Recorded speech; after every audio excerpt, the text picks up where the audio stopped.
Microphone. Oh, yes. So first of all, I'm very thankful to the Prime Minister for hosting this discussion. And also let me mention Macron's initiative to bring together leaders to discuss matters of importance. I think we come together now at specifically important time where it's discussed, among other things,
morning, Prime Minister. How are you?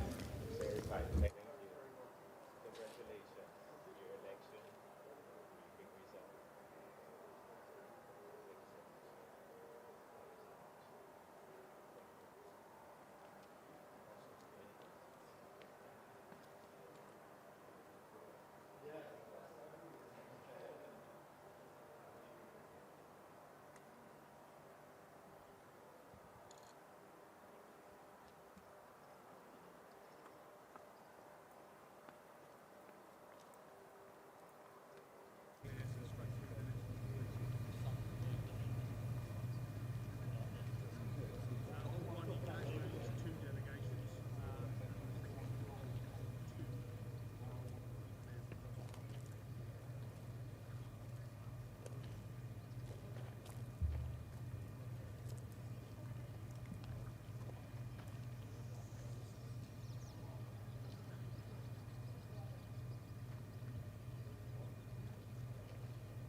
Videographer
only.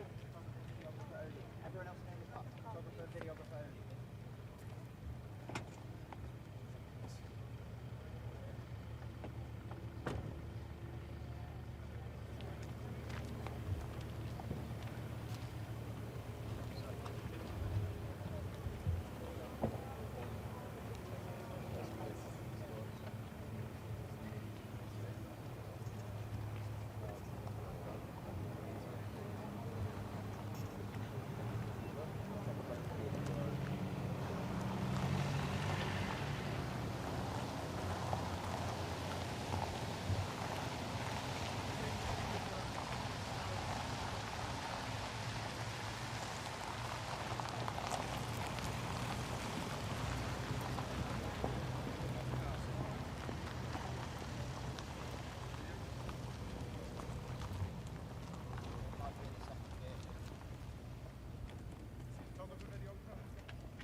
So hold on a moment. But when you get to the top, all the way to the top to the right.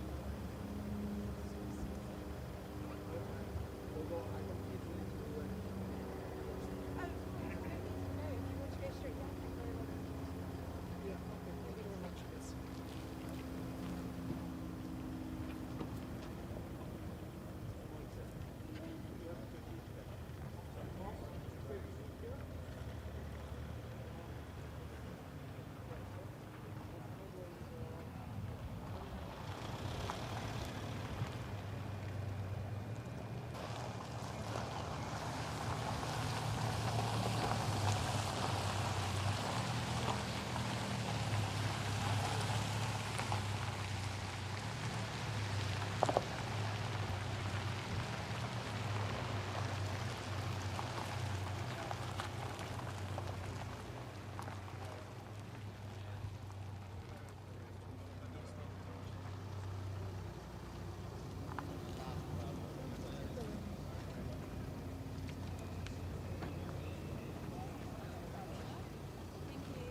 go for a run?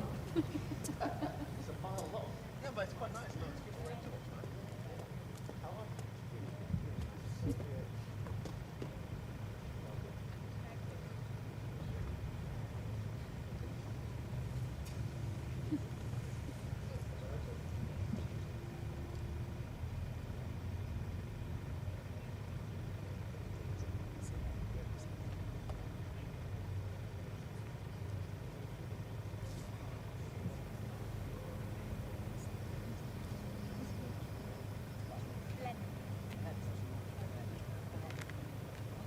Right. So you leaving on the way up?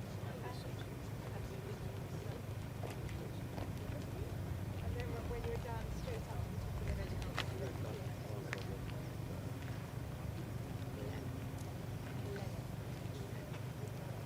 Great.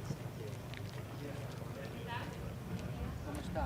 Creo que voy a hablar allí delante de los fotógrafos. Si fuese en castellano, Espera algún punto. Bueno, vamos a hablar mucho de seguridad.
Y la última de las cuestiones que quisiera plantear es la de la desinformación.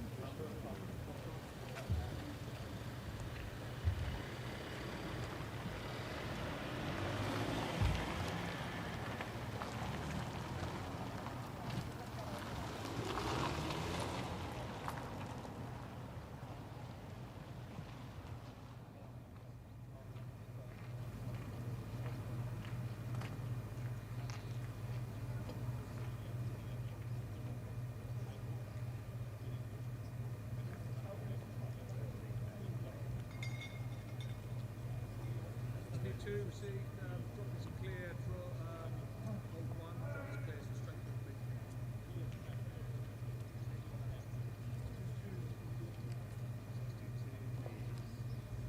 straight from the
we have a positive vote in favor of Ursula von der Leyen.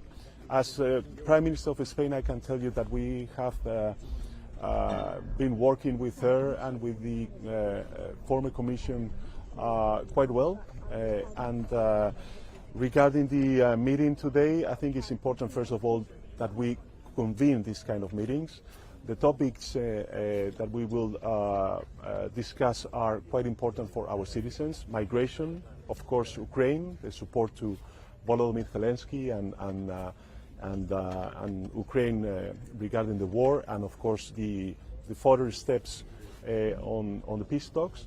And finally, all this debate that we're facing, the Western democracies, which is disinformation and fake news. I will be very active in this round table on disinformation. So I think that we will have very important topics to talk about, to discuss, and topics that are quite important for our citizens. So I think it's a quite important meeting, and of course I'm looking forward to have my first bilateral meeting with the new Prime Minister Starmer. With the UK? No. I mean, besides, of course, we have a closer ideological approaches to politics. We've been, very close and very collaborative and cooperative with the previous administration, and looking forward to have the best one with the new administration. Will you be discussing the recognizing Palestinian state with other members? No, I think it's not in the topics that we will discuss. Of course, we will speak about Ukraine, and regarding Palestine, I think that from Spain we've been so far quite clear in our political position. I think it's important that we stop this war, that we reach an agreement to the release of the hostages, and of course to open the borders for the humanitarian aid, and to give a political horizon to the Palestine people with this peace conference, international peace conference, and the recognition of the state of Palestine. Thank you very much.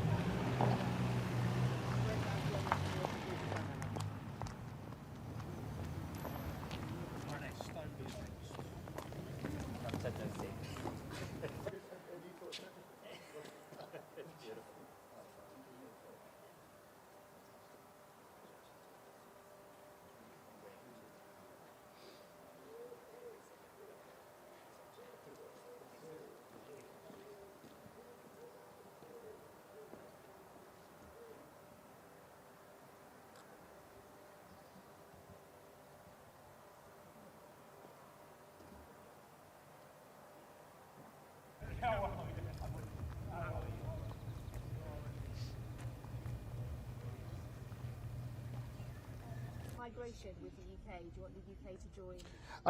I'm convinced that in all fields, including migration, we can see how we can deepen the ties, how we can coordinate much more together. Migration is not only a challenge for the United Kingdom and for the European Union. It's a broad challenge, it's a global challenge at the world's level, and we'll have the occasion today to address this topic as well. Thank you.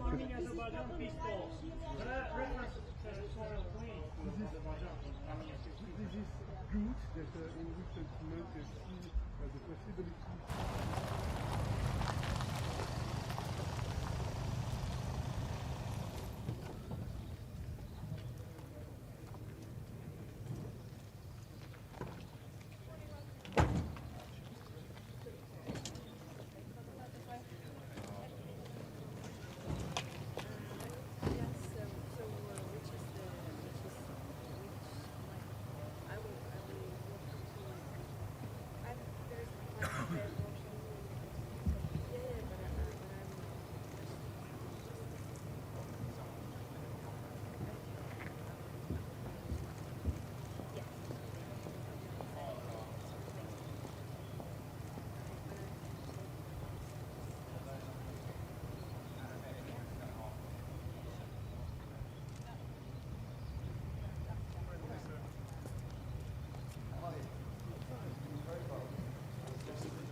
You said you've been a good citizen.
Photographer video for me? Yes, That's all?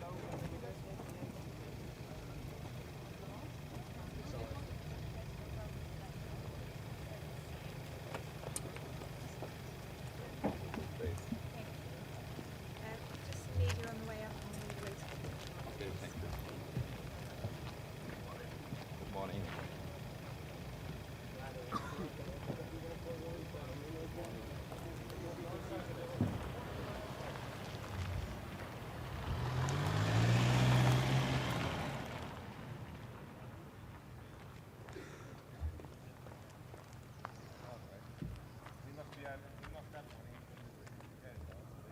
And I just returned from the NATO summit in Washington, and we took quite important decisions regarding the support to Ukraine and strengthening of the eastern flank of NATO.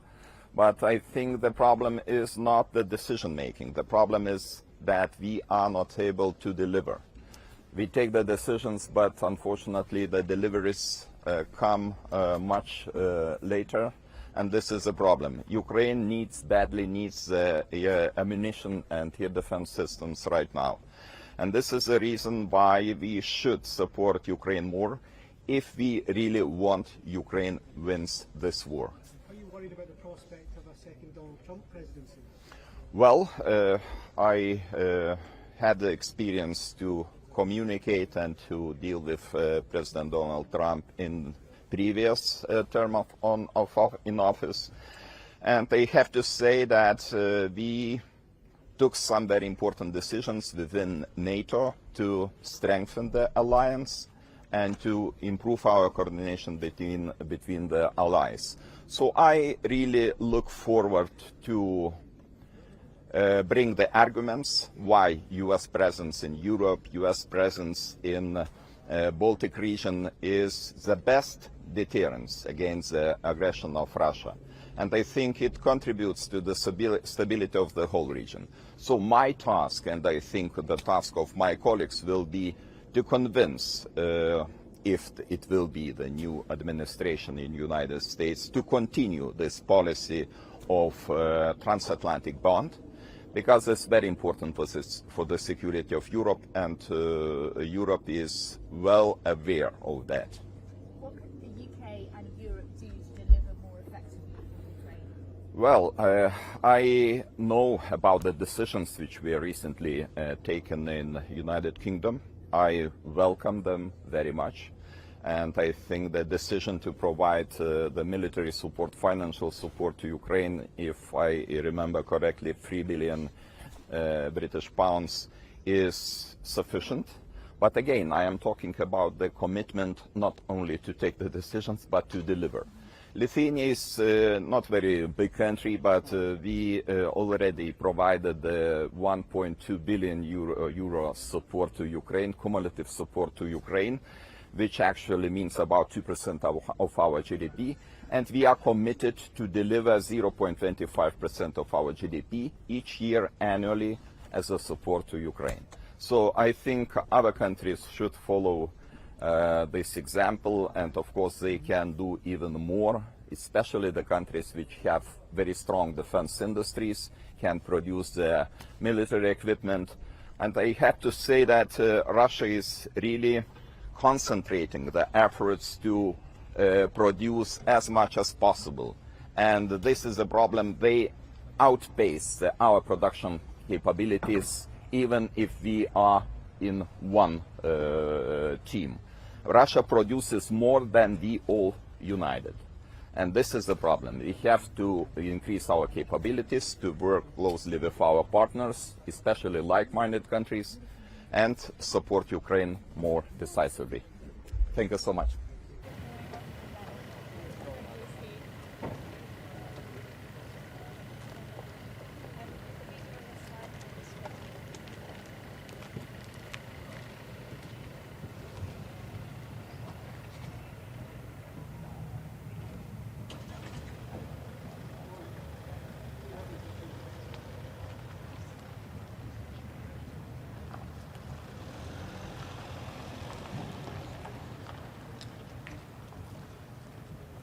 The one today is, of course, our strong support for Ukraine. and all our efforts to ensure peace on our own continent. What can Europe do to more effectively help Ukraine? To be very honest, a lot. It's all a question about delivering, and they need air defense. They need more ammunition. They need less restrictions on the weapons delivered by allies and friends like Denmark. And they, if you ask me, they need the possibility to not only to defend themselves but to push Russia back. Are you looking forward to working more closely with the UK? Yes, I am, and we have always had a close cooperation. But I look forward to know the new government. Thank you.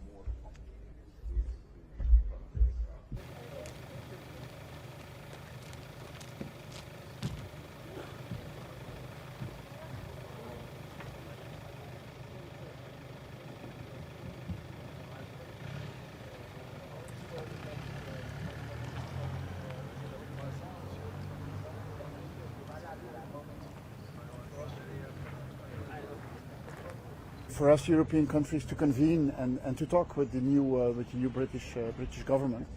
Obviously, a lot of topics to talk about, improving, deepening the relationship between the United Kingdom and the other European countries. We have a lot of things to discuss about migration, about energy, about improving our trading relationships, and also related to the rest of the world. We see that this is a moment where a lot of discussions take place, for example, in the United States, which are internal political discussions, but obviously which could have an impact on the security in Europe. So a very fitting moment to talk. To me, the conclusion is that the European Union and European countries should stand on their own legs more than ever. But that conclusion we already made a few months ago. But this is a moment to make it happen. Are you hoping to persuade the UK government to join some existing European deals on migration and other topics?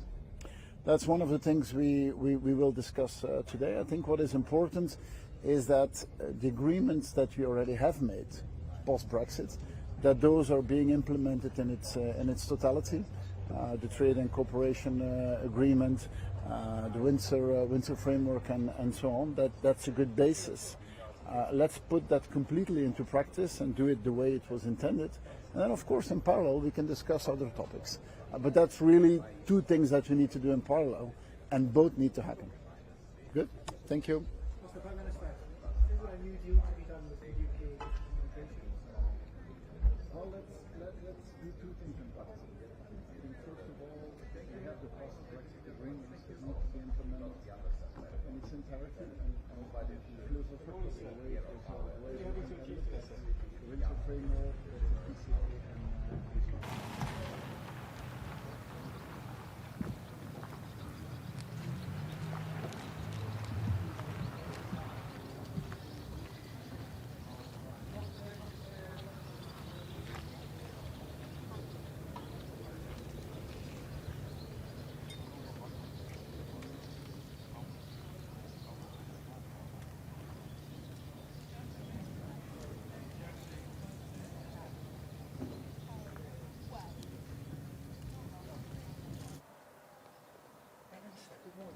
Roberto Bella, good to see you.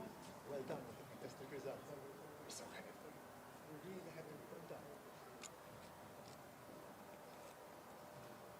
Really? Very good. Well, we shall along history, no? Yeah, we did.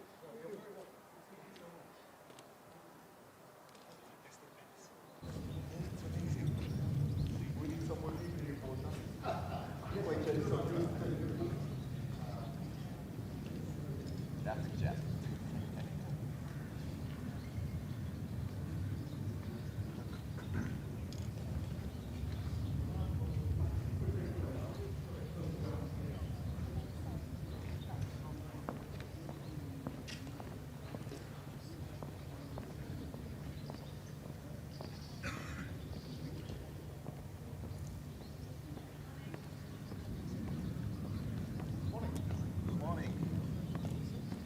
Good to see you again after Washington. It's very good. You're very well.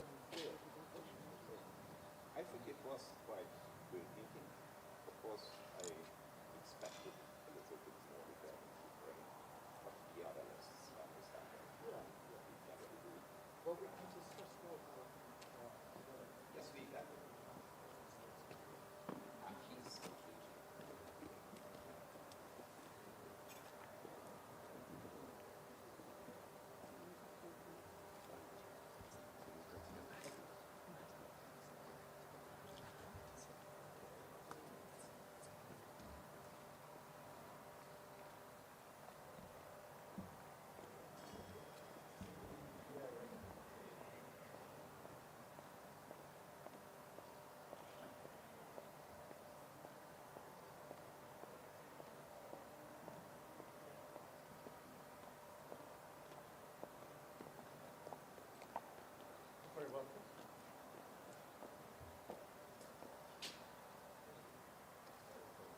think she's delivering her speech now in European Parliament.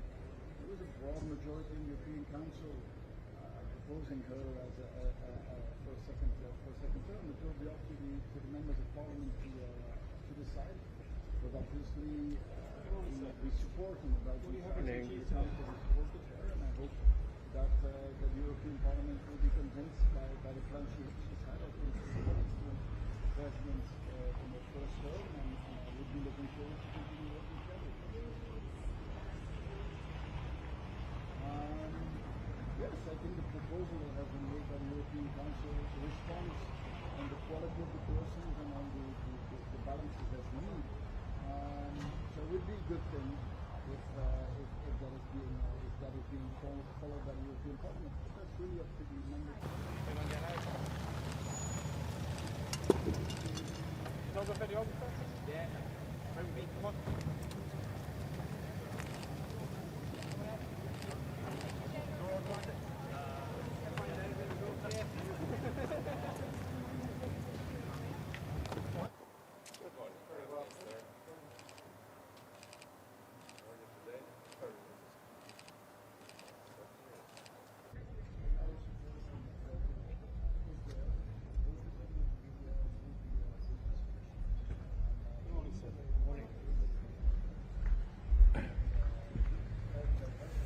So, good morning. It's great to be back in the United Kingdom, and I look forward to attending the meeting of the European political community. NATO is, of course, a transatlantic alliance, but as you all know, this transatlantic alliance is the cornerstone for European security. So therefore it makes absolutely sense that NATO is part of this community. The place the time to stand for freedom and democracy is now, and the place is Ukraine. And NATO allies are stepping up our support to Ukraine. We have agreed to establish a command to coordinate and provide security assistance and training for Ukraine.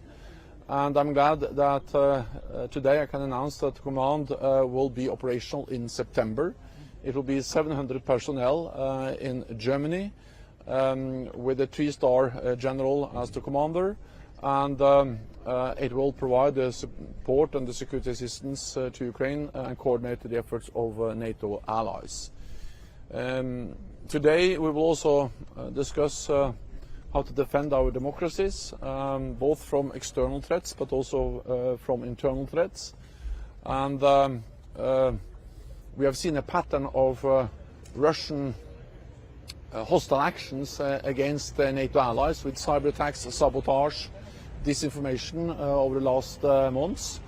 And allies are taking measures against these hostile actions, both individually and collectively, with more intelligence sharing, with increased awareness, with stepping up the protection of our critical infrastructure, including undersea infrastructure.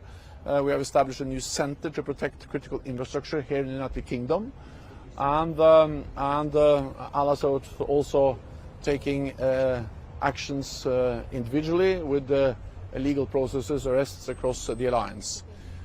The purpose of Russia's hostile actions, cyber attacks, sabotage against NATO allies, is to coerce us from providing support to Ukraine. But we will not be coerced. We will continue to support Ukraine. Thank you. Thank you. Thank you. Thank you. You have to wait a little bit because the Hungarian press is connected to mine to the protest one.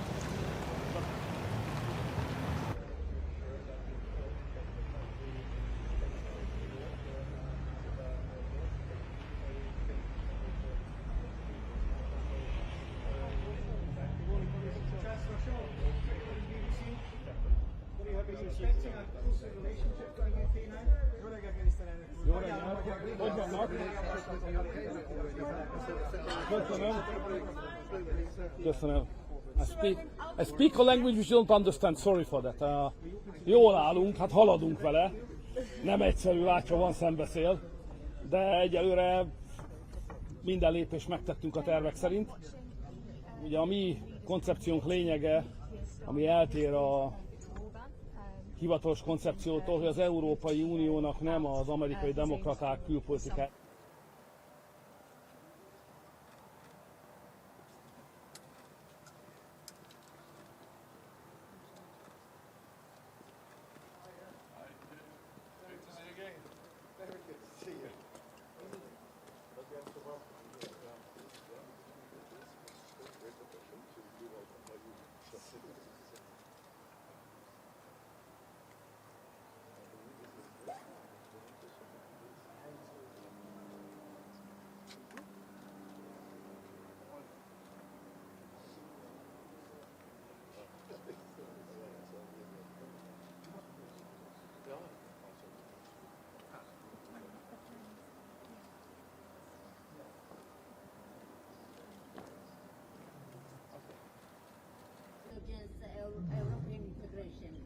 Georgia is a wonderful country, doing very well.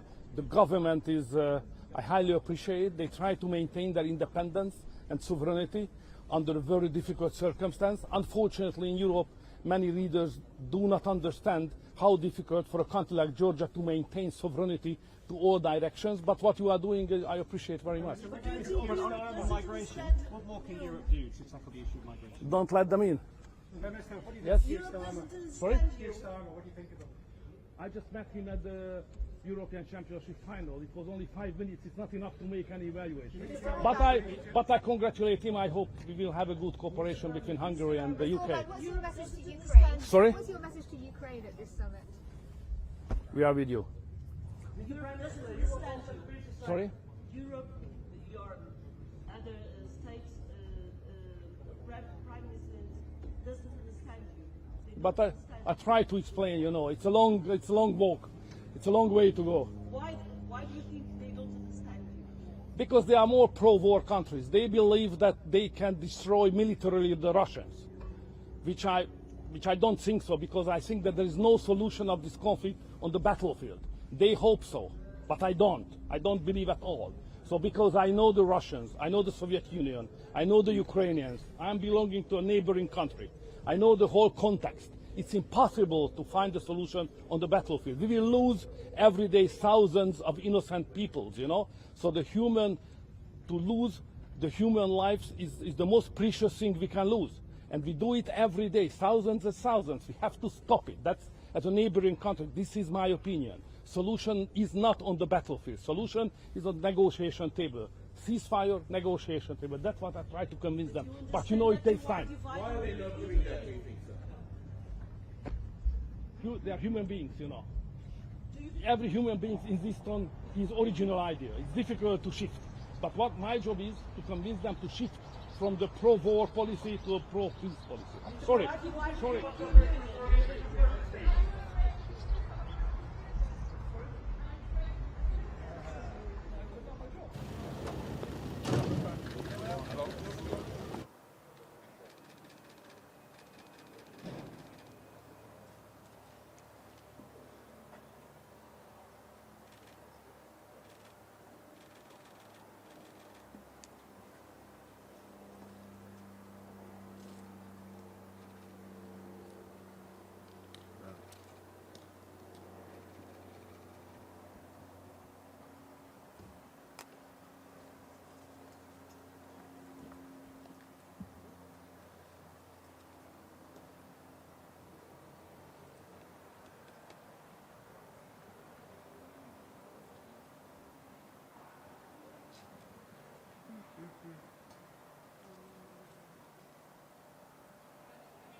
Very well. Good to see you here. This is the weather and the environment. The harvest is quite amazing. It's real. And now I'm going to that location for. So how long? It's 1 mile. It's 1 mile. It is pretty impressive.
children now? It's a critic for you. But second one was the next one. I was a semi-professional player. Even as Prime Minister playing in the third league. Can you imagine that the audience, shouting on me? Yeah, I can't imagine. But thank you very much.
much. Thanks, UK, for the invitation. And for us, it's very important to be here for Ukraine, especially this period, tough period for us during the war. For us, it's very important to maintain unity in Europe because always this unity leads to strong decisions. And for us, it's very important, such strong decisions. I will focus on it, on these decisions, long range. First of all, air defense, energy, and this summit. What are you hoping for from the new Prime Minister, Keir Starmer? We will have meeting. I count on his support because really UK demonstrated leadership from the very beginning of Russian attacks and all the strong steps and some not simple steps. Always UK began. So I count on my meeting. I will have meeting with Prime Minister, and also bilateral one, and also I will have meeting with the government. Thank you so much. I'm sorry.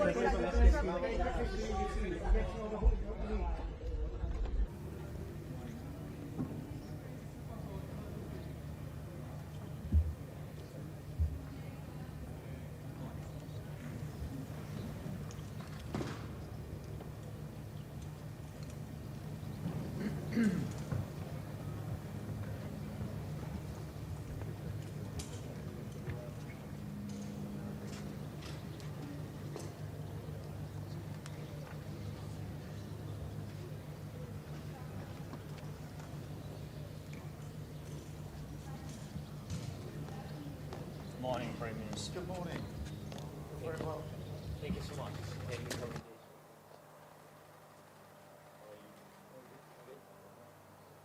Yes, yes.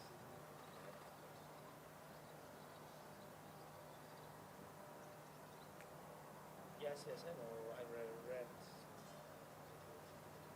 Yes, I know. Yes, it will work. Very important, for this decision. Quick.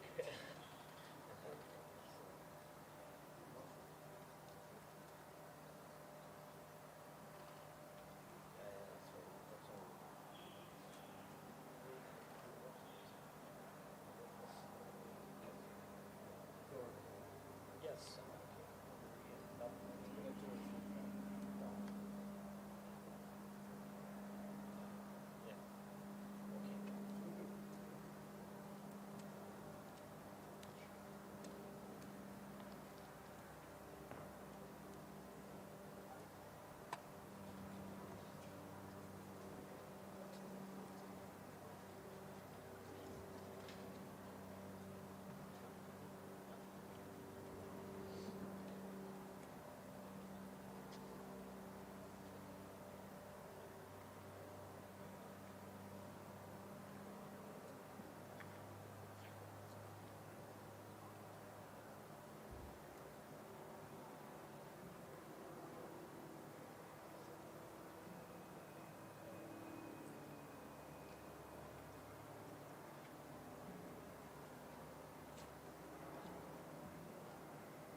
Macron. Good morning, Mr. President. Are you looking forward to a new relationship with the UK? I do hope so. I think we have a lot of perspective, and I will have the opportunity at the end of the day to have a bilateral session with the Prime Minister. So I'm very happy, and this is a great opportunity for a reset and a lot of perspectives. Is there a new deal to be done on migration? Can you stop the boats crossing the channel? Look, I think we do our best, and we did increase our efforts. It's obviously always very delicate humanitarian situation, so our willingness is constantly to improve the situation. Mr. President, do you expect to make a migration deal with Keir Starmer? This is my point. There is no silver bullet, because we do know the situation, we do our best, we did improve the situation during the past few years, and we will follow up the efforts. Mr. President, more boats sinking in the channel overnight. How urgent is a new deal? I mean, the situation is always very delicate. I think our cooperation to prevent this migration before the arrivals in France is the most efficient one. This is why such a format is very efficient as well, because you do discuss with a lot of countries preventing this, smugglers and all of this trafficking activities. I will have to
Your Excellencies, we will begin to move into the opening plenary in 5 minutes.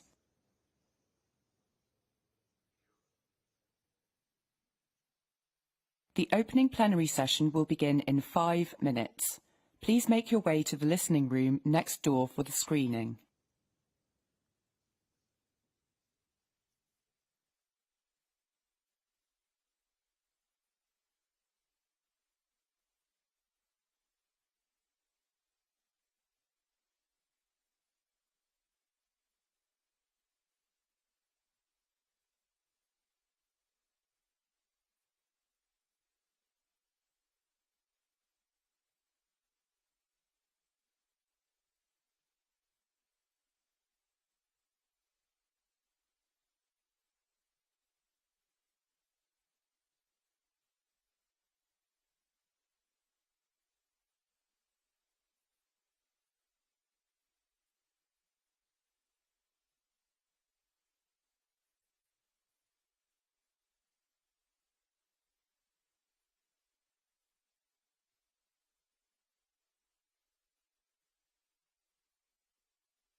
Your Excellencies, please make your way to the plenary room. The session is about to begin. Bread overlay holders, please remain in the plenary lounge until called through to the plenary room.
Your Excellencies, please take your seats. The opening plenary session is about to begin.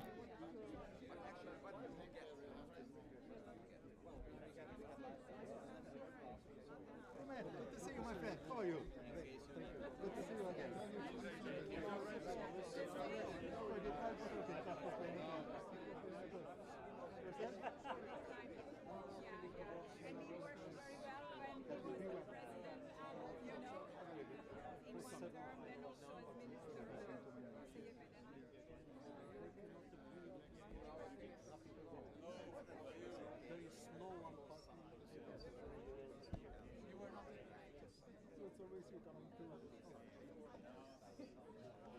Saving the day.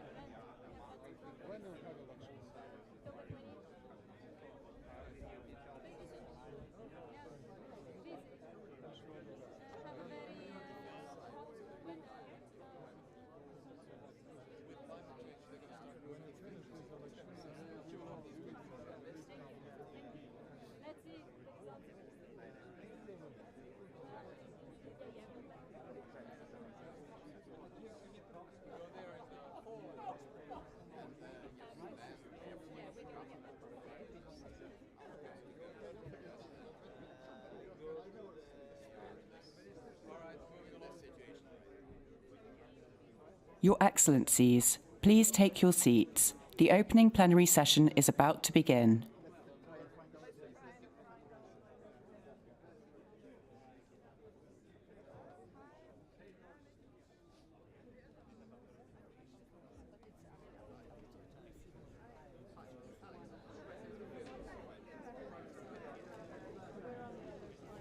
Sorry, we're not. Good to see you.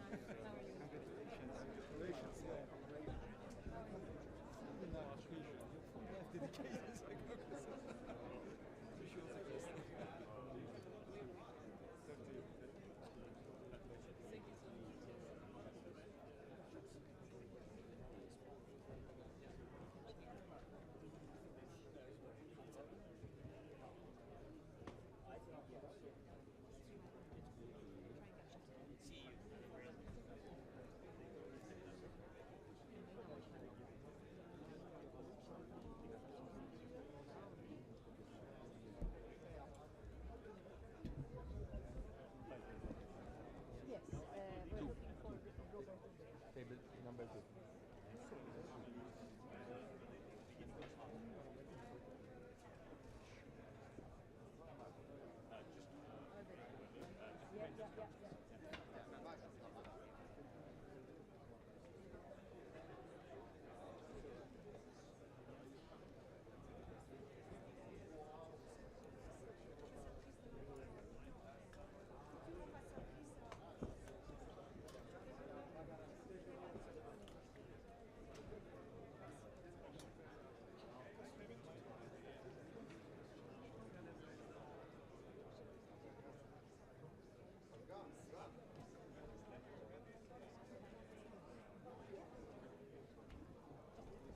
Your Excellencies, please take your seats. The opening plenary session is about to begin.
Enchanté. Enchanté. Enchantée. Je suis directeur de communication du Premier ministre. Je pars dans 15 jours. Je suis née à Paris, mais j'ai quand même eu une très longue Oui. mission. Une très belle mission.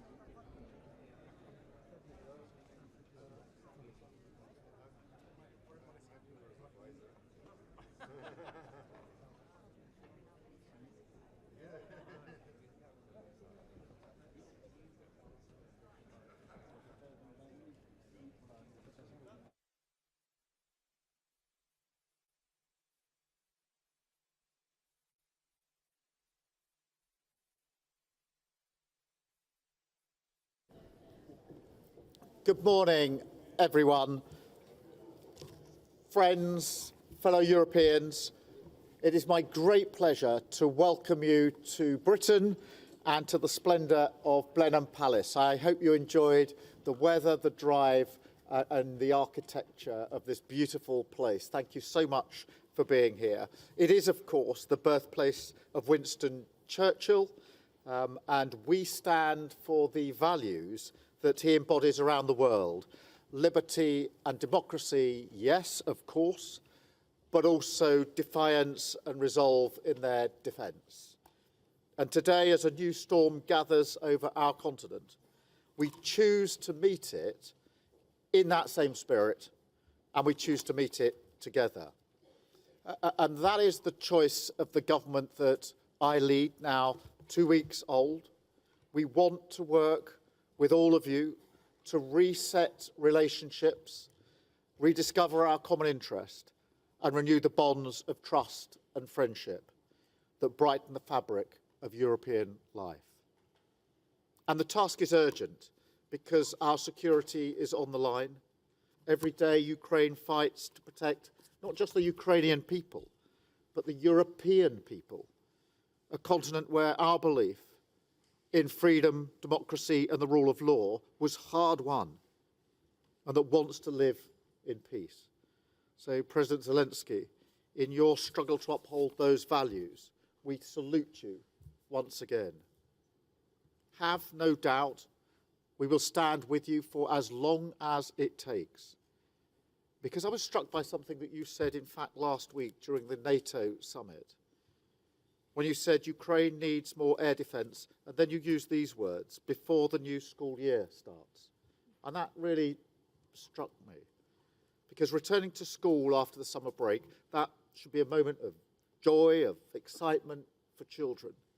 New uniforms, new exercise books, seeing how much their friends have grown over the summer holidays, and reuniting with friends. How could anyone consider that a target? So, our first task here today is to confirm our steadfast support for Ukraine, to unite once again behind those values that we cherish, and to say we will face down aggression on this continent together. Because the threat from Russia reaches right across Europe. Many of us have seen attacks on our own democracy, people targeted on our streets, military planes entering our airspace, ships patrolling our coastlines. And in Moldova and the Western Balkans, the threat is obviously even more acute. So this is the moment for us all to do more. And I'm proud of Britain's role in maintaining European security through NATO, through the Joint Expeditionary Force, and more. We stand together, we guard Europe's frontiers, and now we must find new, more ambitious ways of working together, firing up our industries, meeting not just the military challenge, but the challenge to our economic, cyber and energy security as well. I take a practical view of how the UK can meet this moment. I'm not driven by ideology, but by what's best for my country. And so we will strengthen our existing relationships and we will build new ones. This includes resetting our relationship with the EU, because I believe that the UK and the EU, working together as sovereign partners, are a powerful force for good across our continent, for peace, for security, for prosperity, for all our people. We've shown this, I think, in the G7, where we are using Russian assets to ensure they pay for the devastation they have brought to Ukraine. We're placing unprecedented sanctions on Russia and reducing our collective dependence on Russian oil and gas. And I think we should take pride in the steps that our continent has taken on this. But now we must see the job through. We must use this moment to accelerate towards clean energy, support Ukraine to meet its energy needs ahead of winter, and tackle the ships that are helping Russia to evade sanctions. We know what we can achieve together, but it's also time that we bring this resolve to another challenge facing our continent: the vile trade of people smuggling. Let's be frank, challenge is the wrong word. It is now, I think, a crisis. As we speak, as we gather here, a criminal empire is at work in every country represented here today, profiting off human misery and desperation, prepared to send infants, babies, pregnant mothers, innocent people to their deaths. And last week, 4 more souls, and actually last night another one, were lost in the waters of the English Channel, a chilling reminder of the human cost of this vile trade. And this summit is an opportunity to set a new path on illegal migration, to transform the way that we work together on border security and law enforcement, and to say together, no more. And in the UK, our new Border Security Command will work in partnership with you. We must combine our resources, share intelligence, share tactics, shut down the smuggling routes, and smash the gangs. Before I came into politics, I was the Director of Public Prosecutions in Britain, a job I held for 5 years, and I saw and participated in the work that can be done across borders on issues like counter-terrorism, sophisticated gangs working across our borders. And we use those same techniques to take those gangs down to ensure the safety of citizens across Europe. And so I, for one, simply do not accept and will never accept that we can't do the same with the smuggling gangs, that somehow they're the only gangs that can operate across Europe with impunity. I just never will accept that, having been involved myself in taking down of terrorist gangs. So we must do more together. We must also do more to tackle the problem, of course, at source, to recognise the root causes. We know what they are: conflict, climate change, extreme poverty. The crisis we face is the fault of the gangs, no question. But the decisions people take to leave their homes cannot be separated from the wider issues. It is global inequality, and that deserves our attention as well. So let me say something here very clearly. We are resetting our approach here. This government will not commit taxpayer money to gimmicks. We are here to serve our country in the national interest, in pursuit of solutions that will actually deliver results. And more than that, we will approach this issue with humanity and with a profound respect for international law. And that's why we scrapped the unworkable Rwanda scheme on day one. And it's why we will never withdraw from the European Convention on Human Rights. Churchill himself was among the chief architects of the convention. It was built on the blood bond of 1945 and our shared sacrifice for freedom. I myself first read about the principles of the convention and international law in a law library in Leeds, 40 years ago now. And that inspired me in everything that I have done since. And I draw strength from it and value from it every day, because they speak about the dignity of every human being. And that word dignity is there in the Universal Declaration of Human Rights, one of the most important words in it. Dignity of every human being, the very essence of what it is to be human. And that is our legacy. And so the nations of Europe must lead again today. Together we have the opportunity to make the world safer, fairer and more prosperous. So let's use this moment to do more for Ukraine, defend our democracies, secure our energy supplies and tackle illegal immigration. It is a pleasure today on behalf of my country to extend a hand to all of you, to say that under my leadership, Britain will be a friend and a partner, ready to work with you, not part of the European Union, but very much part of Europe, not focused on the differences between us, but on the values that we share, united by our determination to defend them, and certain about what we can achieve together. And now, I would like to invite a true champion of European freedom to address the plenary, our friend, President Zelenskyy. Slava Ukraine. Heroes Slava. Thank you so much. Thank you very much, Prime Minister. Thank you for your kind words about us, about Ukraine, about our fight, and thank you for confirming that relations and cooperation between Ukraine and Britain, as well as between Britain and all of Europe, remains crucial. Dear friends, dear partners, we are now at Plenum, and indeed this place is associated with Winston Churchill, and however this palace is not solely connected to him. Among many, it is him who we remember with special esteem, and it is he who adds grandeur to Blenheim. We hold dear Churchill's jokes and remarks, though we probably wouldn't want to be the subject of such biting humor. We return to his speeches and measures our own principles against his decisions, aspiring to similar heights.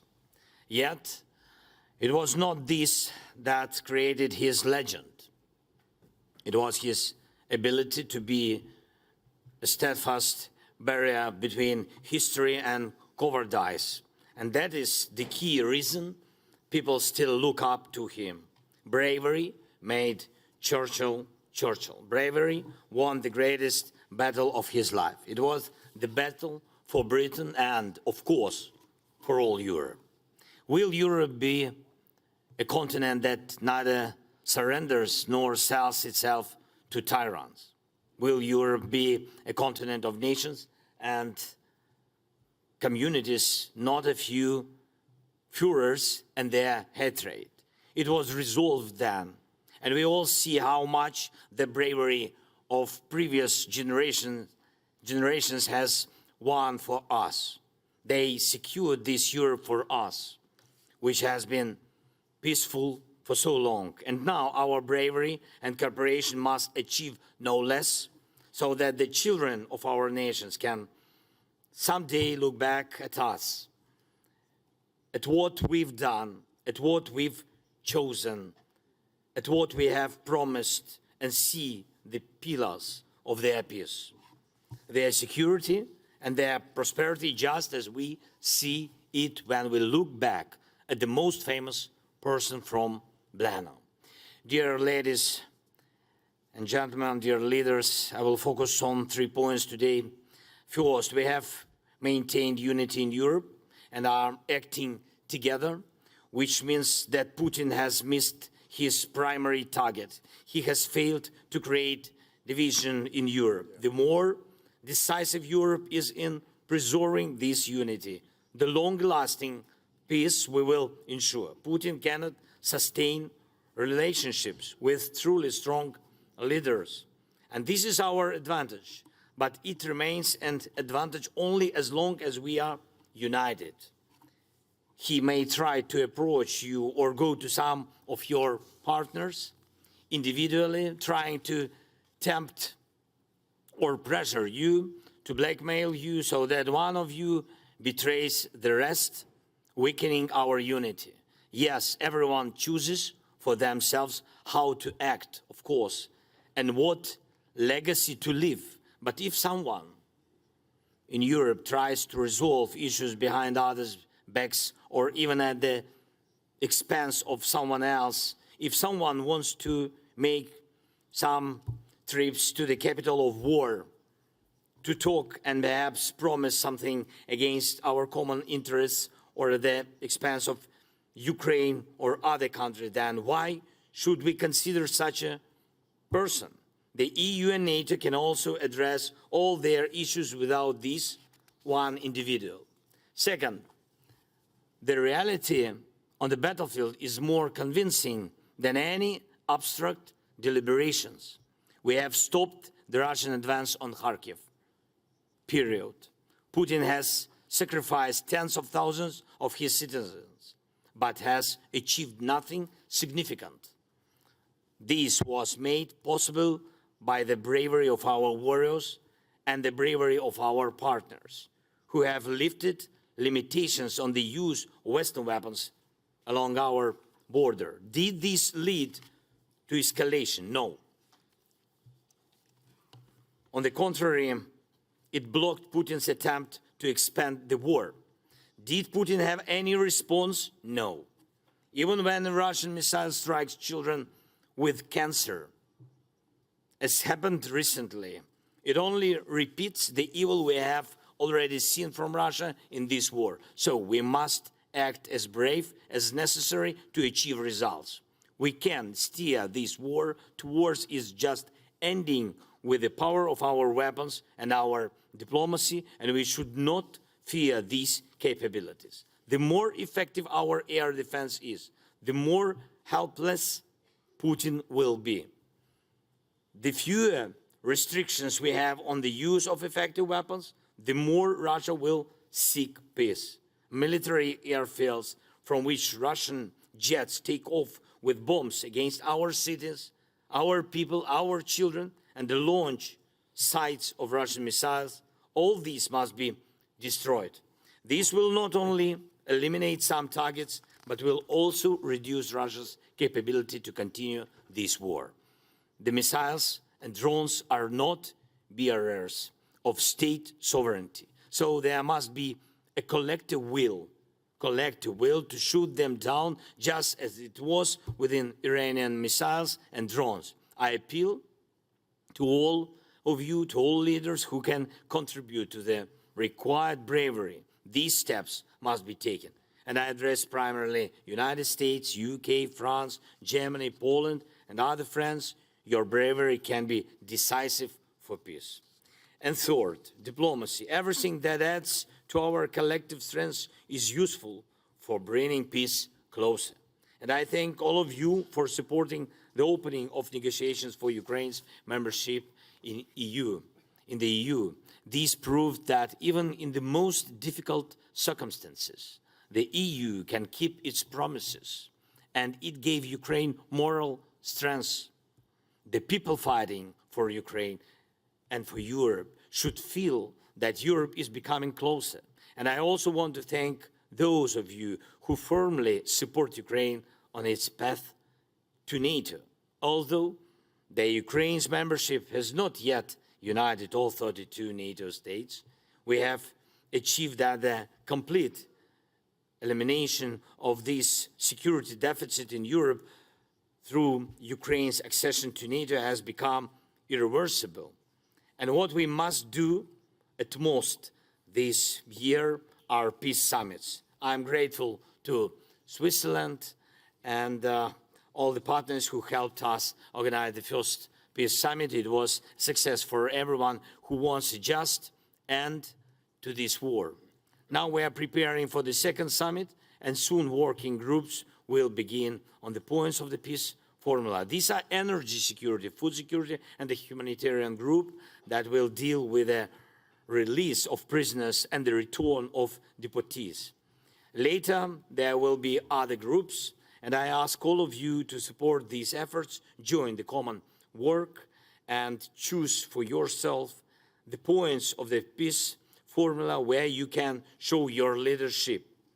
And please, this is very important, convince the partners around the globe that they also have to be brave regardless of threats and blackmail. Their joint efforts are needed for the sake of peace. When the aggressor loses, the world wins. This has happened repeatedly in human history. It must happen this time too to the Russia's aggression. Thank you very much. Thank you for every life saved by your support. Thank you for the invitation, Prime Minister. Slava Ukraini. Thank you so much. Thank you, Vladimir. I would now like to invite the President of the Swiss Confederation, Viola, to address the plenary.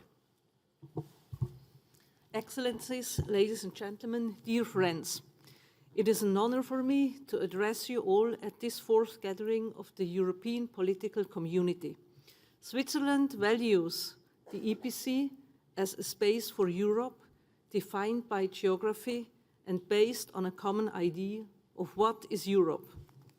The EPC is valuable as a platform to have open, inclusive and frank discussions about the challenges we face. These challenges are of unprecedented complexity. We need to address them together as Europeans. I thank Prime Minister Starmer for the kind invitation to share my impressions of the Summit on Peace in Ukraine that Switzerland hosted a month ago.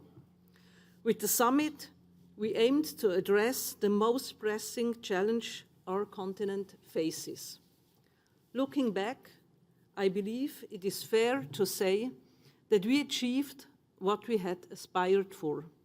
For the first time, voices from all corners of the globe came together at the highest level to talk about how to achieve a just and lasting peace in Ukraine.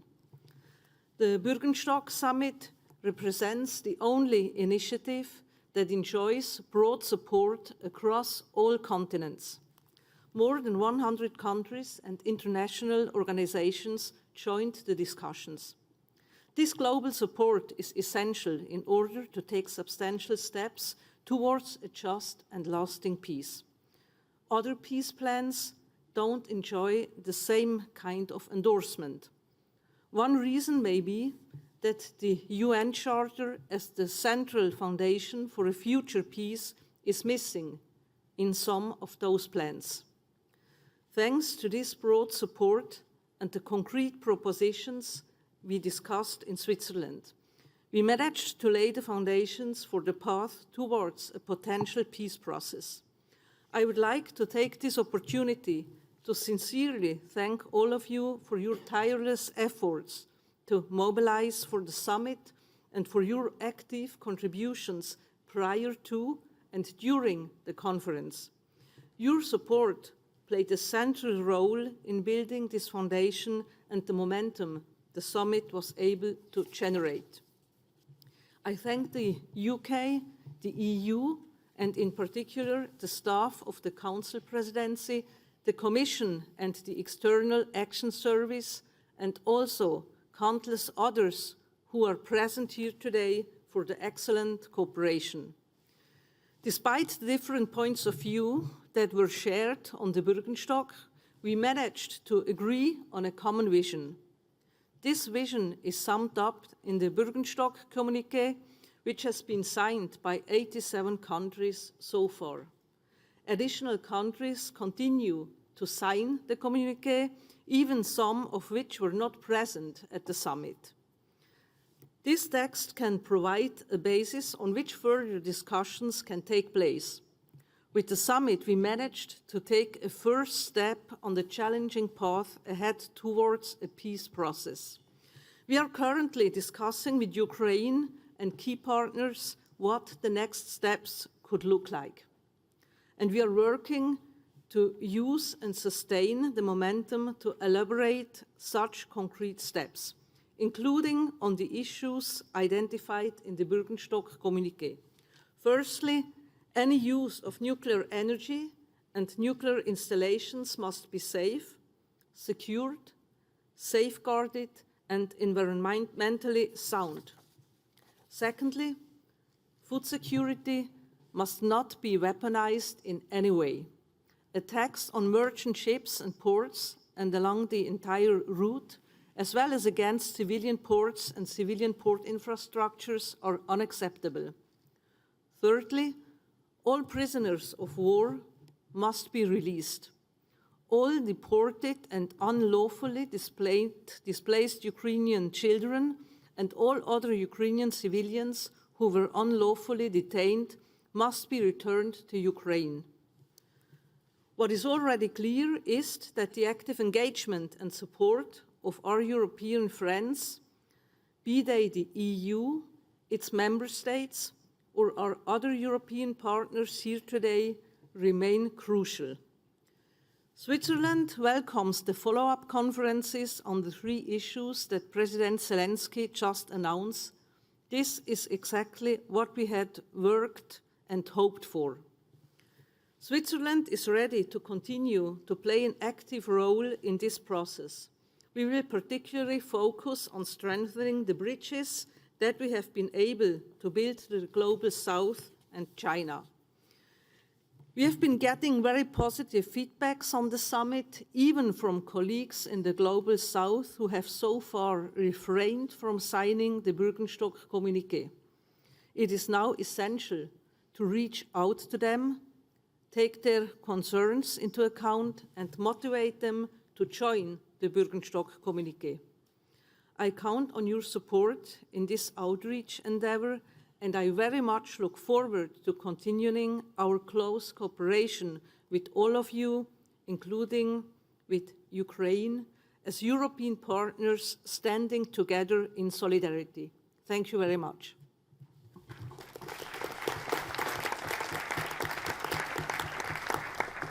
Thank you very much, Viola. I'd now like to invite the Prime Minister of Denmark, Mette, to address the plenary. The floor is yours. First of all, thank you, Keir, for your hospitality today, and I commend you for making Russia's invasion of Ukraine and its wider implications for all of us the focus of this plenary session. I don't believe Russia sees its attempts at grabbing Ukraine's territory as the final step, rather as just one step on the way to realizing its imperial dreams and ambitions. We cannot allow Putin to redraw the borders of a sovereign country by force, not in Ukraine and not anywhere else on the globe. After the invasion of Crimea in 2014, we tried as Europeans to reason with Russia, to negotiate with Russia, based on the hope that Russia would respect the rules that we play by. But they did not respect the agreements made. Our common strategy of negotiating on their terms did not work. Russia was not to be trusted then, and Russia is not to be trusted now. And so, appeasement did not work then, as appeasement will not work now. And this brings us to a very decisive moment for Europe. Supporting Ukraine against Russia's war of aggression is about our collective security and values. It is the challenge of our time.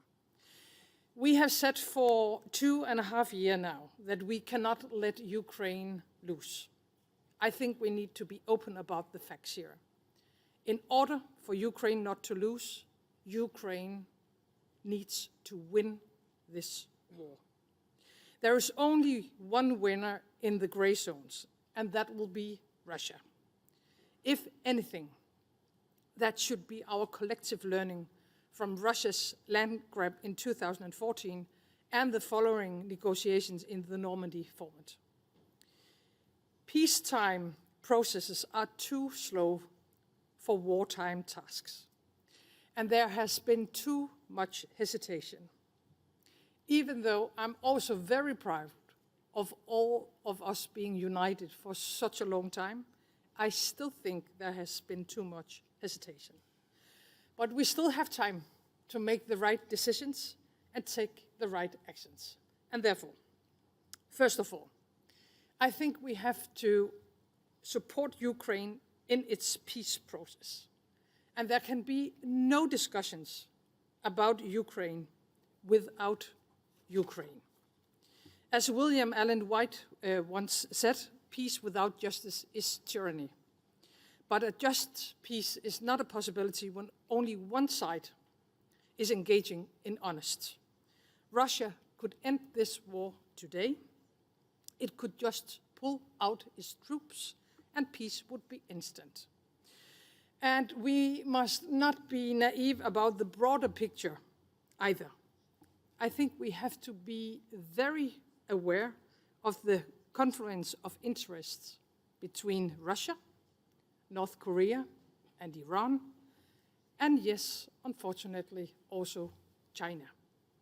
If we allow, as Europeans, if we allow Russia to be rewarded of its aggression, of its murdering thousands of people, we create a new problematic incentive for other land grabs worldwide. Secondly, we must deliver the necessary military support for Ukraine, and I think we have to scale up our own military capabilities. To use your own words the other day, compassion is not a weapon. It will not protect Ukraine. It will not protect the kids of Ukraine. Only our common actions will. The decisions we made at NATO summit last week were, I think, important.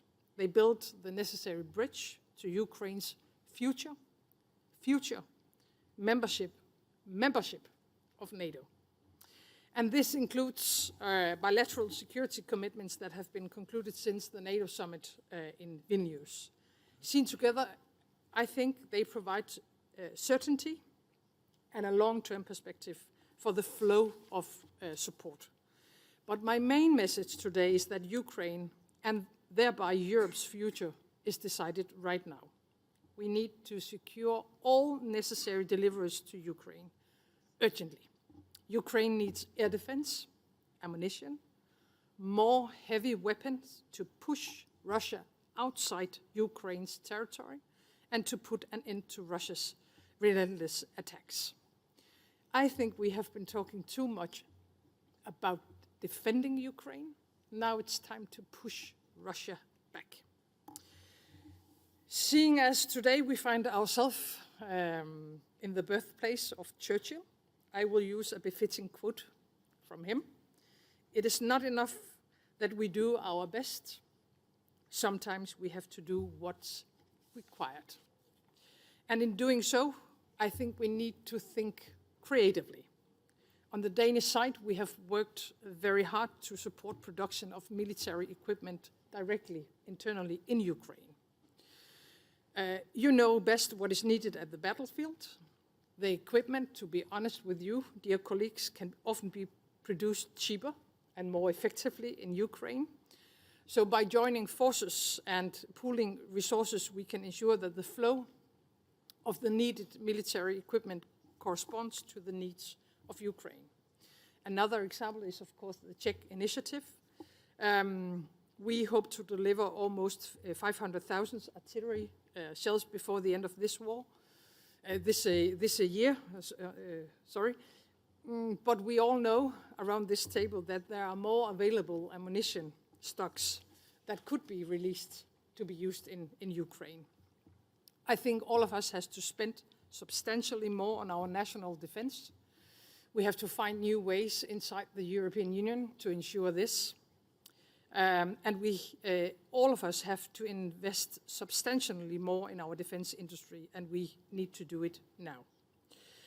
And we have to stop going about this task in front of us with a peacetime mindset, not in Ukraine, but the rest of us. As the old Roman saying, if you want peace, prepare for war.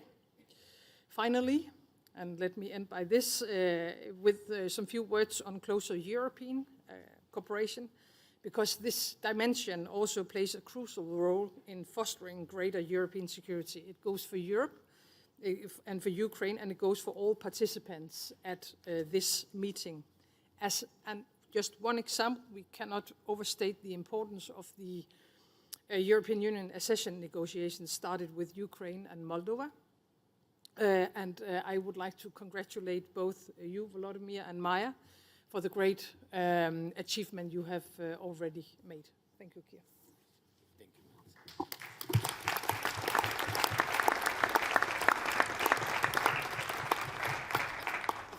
Thank you, Mette, and I look forward to building on those powerful words that we've heard from all our speakers this morning. Now we move to the family photo.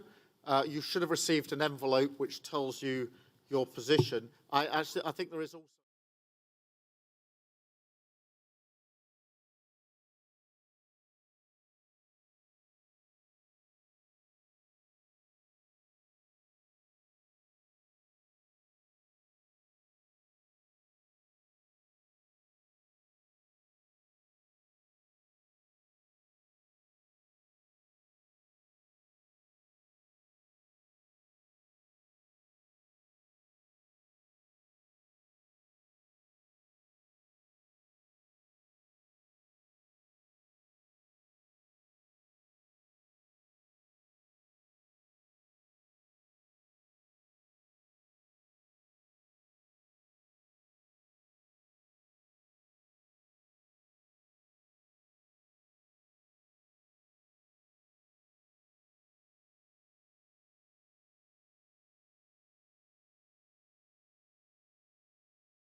They can do it.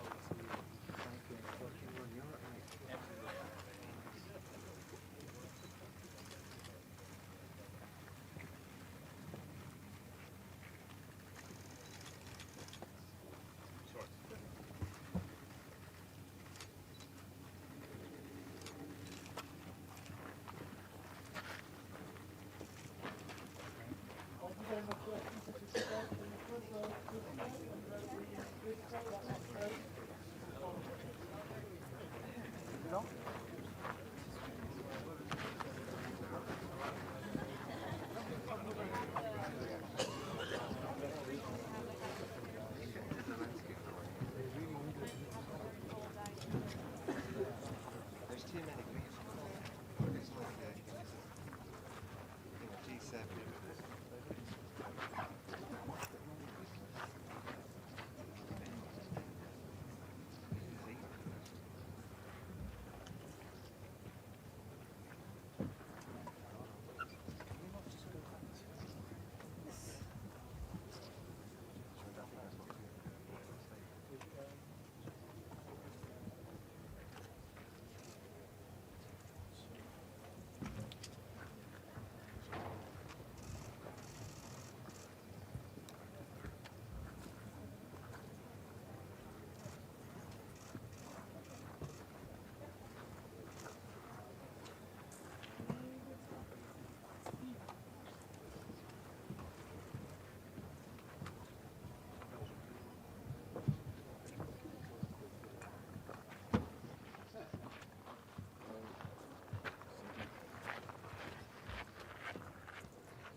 Matt, are we getting taken back to the media centre?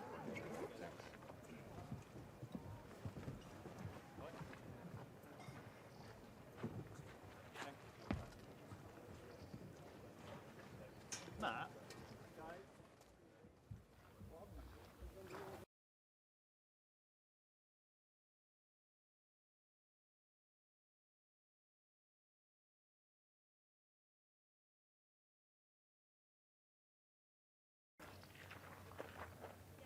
Still live. Have you finished? Thank you. Thank you.